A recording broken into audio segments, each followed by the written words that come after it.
Well, those are some epic shots from the party going on here that we call the X Games. It's day 3 of 4.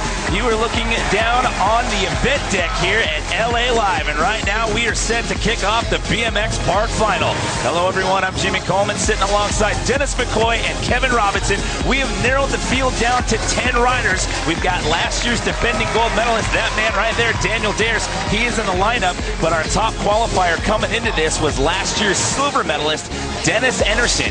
We have 10 riders. It's 2 heats of 5. We run them in a 15-minute jam session, and we're taking 5 riders out of these top 10 going into our final.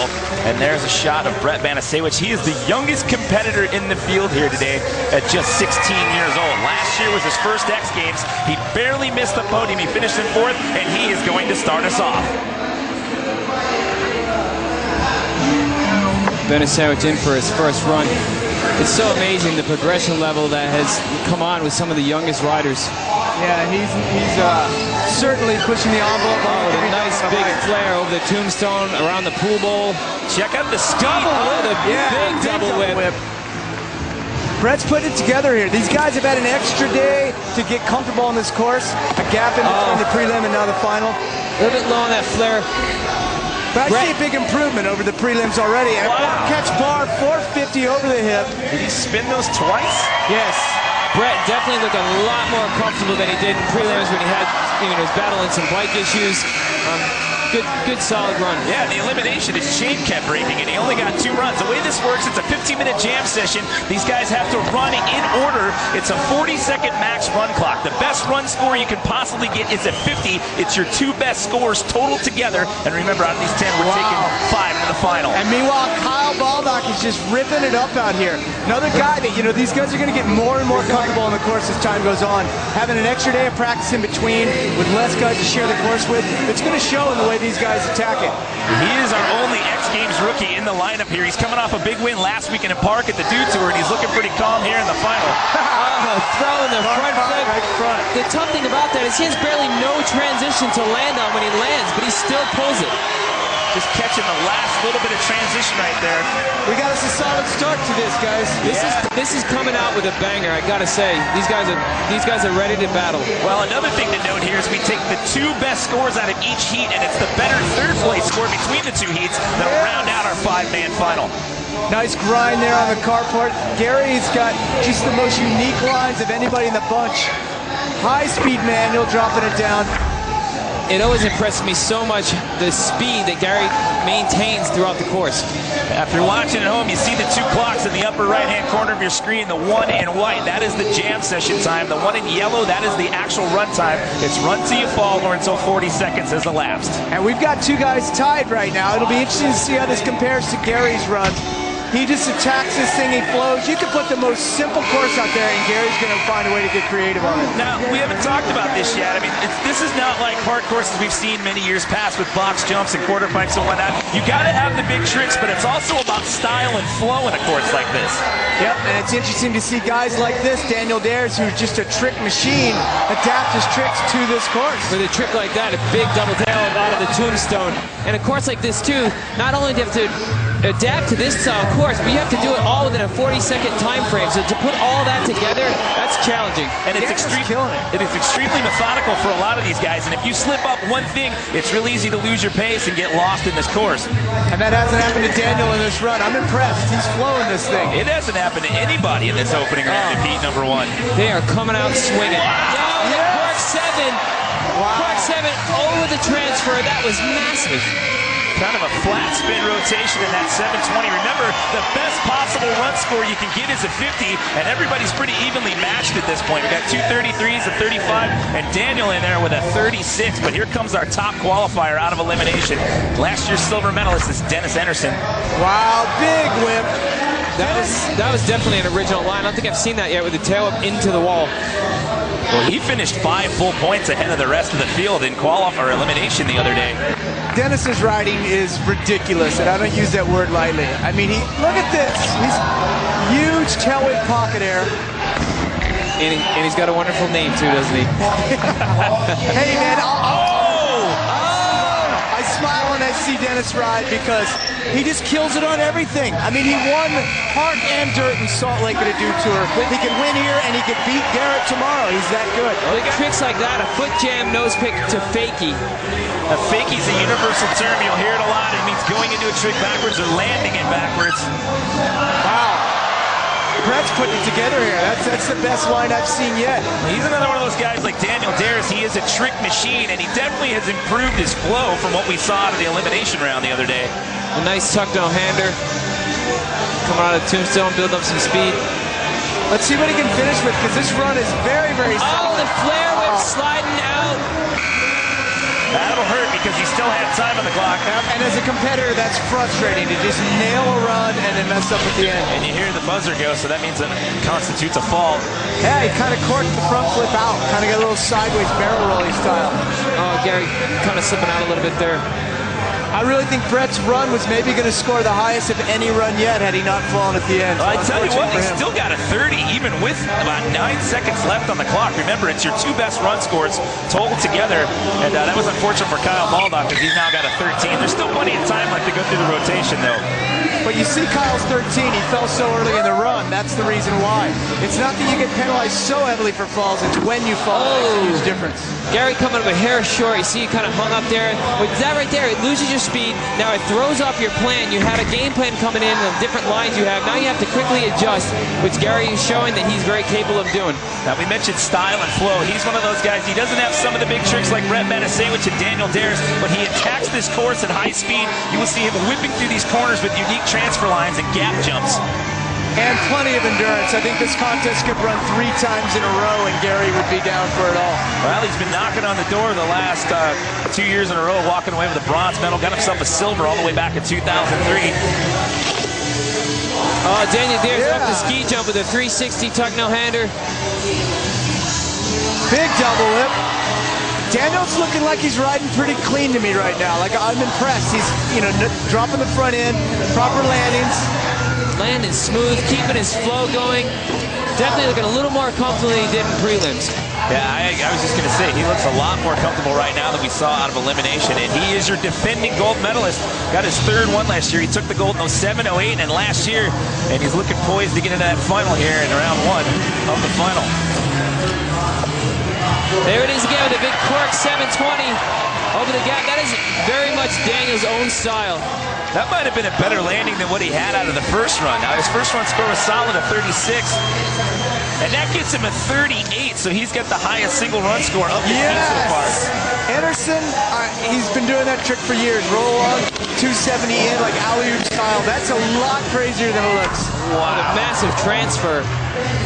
Look at the speed that he's maintaining through this course. And a bar-to-bar back in the deep part. I'd like to see some of these guys air big more. It's tricky to get the line to hit that quarter with speed.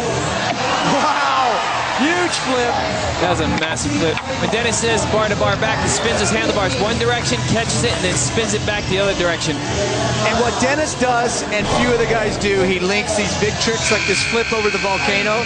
A volcano is when there's a deck bigger than the spine, and he'll throw in a tech lip trick, and he'll find his way to get speed back.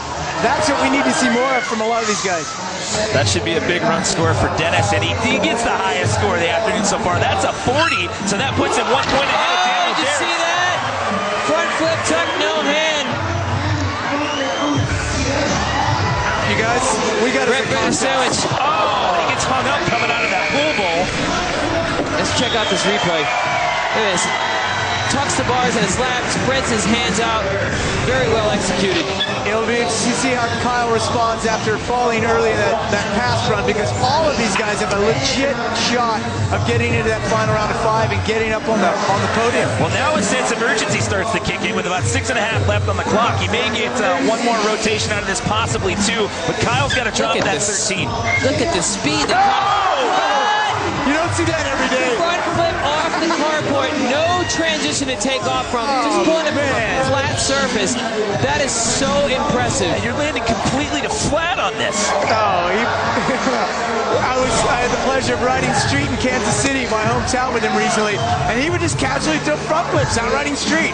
Oh, there's a ledge. I'll front flip off of it. Straight into the flip fakie. I love that I'm starting to see flip fakies again. You know, they got put away for a little while. We're starting to see them come back out again. They're making a comeback. Retro. This will be a big score here for Kyle Baldock, and he gets a 32, so that's what he needed to do. Get rid of that low score of a 13. Here we go with Gary Young again. Gary Young with a nice 360 up into the ski jump. Kyle and Gary are tied right now. Gary would hold the tiebreaker over Kyle, and it's only the best of the third place scores from the two heats that come out. You want to be the 1-2 downside grind around the corner. That's when the bottom two pegs catch a corner grind around. He does it again. He's had two big lip tricks going over that doorway gap. And he's maintaining his speed. That's what is so impressive.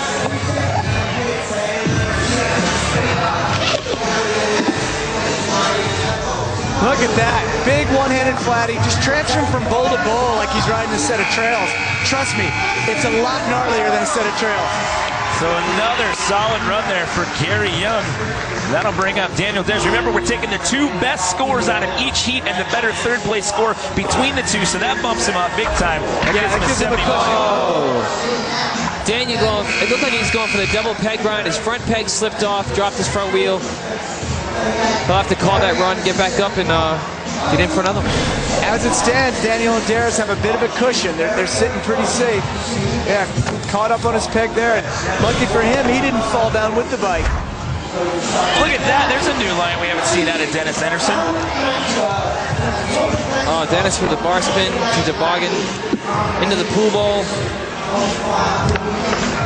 Bar spin looked like he was going to do a tuck no-hander out of that, but he's sitting in the lead. I don't think he'll slip past the top two. See that? Big how hard that is to go around the pocket. That is such a challenging thing to do. And there he goes again with that foot jam nose pick coming in backwards. I'm a huge fan of that trick. Do you guys get the feeling that Dennis probably hasn't even glanced over to see what his score is yet? I love that about the guy. He's so good and he's so carefree. And if he keeps the two of those elements, this guy's going to be ripping it up for 20 or 30 years. Well, he walked out of here last season with back-to-back silver medals in Park and Street. He'd like to trade it in for a shiny gold one. What? Well, you can get all your X Games schedule information by downloading the new mobile app, where you can log on to xgames.com/schedule. Stay in tune with your favorite events throughout the entire weekend here at X Games 17. That was a bizarre front flip flat. Oh, Kyle Baldock going for the backflip tail whip. This is his first X Games, and he has risen to the occasion. Yeah, he's holding his own, but unfortunately, I mean, Gary Young, Daniel Dares, and Dennis Henderson have just put it together. Yeah, it looks like Brent and Kyle may not be advancing out of this. All depends on whether they can get another run in and just how much they can boost those scores. Well, at 40 seconds per run with 3 minutes to go, it looks like we may go through the rotation one more time around, but Brent has some definite work to do. With 33s being their top scores, they've got a lot of work to do to pop up into the top three here. These top three can still shuffle around. These riders all have to be tired to pump at that speed, maintain that speed, time after time.